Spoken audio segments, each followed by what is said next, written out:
Hello from Ian and Ben from UNIMIG. We're at Unveiling, Hare and Forbes 2024 demos trade day shows, and we are highlighting our UNIMIG products in partnership with Hare and Forbes.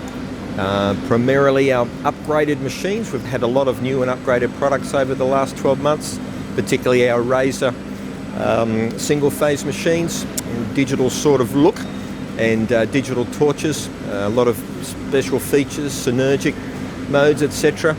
And we have a new helmet range, which we're very excited about to partner with Hare and Forbes with also, particularly our professional series helmets, which has a really good feature, auto shade select. Takes all the guesswork of setting darkness mode when you're starting to weld. As soon as the helmet picks up the arc, when that mode's engaged, it sets the darkness level, and it's pretty well spot on. I think you can fine tune it if you like. So we're looking forward to the rest of the show.